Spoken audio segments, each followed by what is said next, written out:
Мандатарот Зоран Заев очекува министри со решенија за проблеми на граѓаните, а не со прашања, вели мандатарот Зоран Заев во интервју за Дојче Веле. Тој очекува дека составот на новиот владин кабинет ќе биде познат до утре, најдоцна до средината на наредната недела, собранието да гласа за новата влада.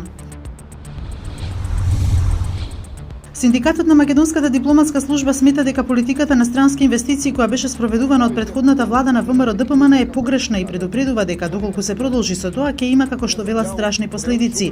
Од тие честопати крајно коруптивни сделки со странските инвеститори доживеавме огромен одлив на средства од Македонија, се вели во соопштението од синдикатот. Европската унија и САД немаат заеднички став околу Русија, изјави денеска председателот на Европскиот совет Доналд Туск по средбата со американскиот председател Трамп во Брисел. Ова беше прва средба на лидерите на Европската унија со новиот американски председател. Моето чувство е дека ние се согласуваме за многу работи, но некои прашања остануваат отворени, како на пример климата и трговијата, изјави Туск по средбата.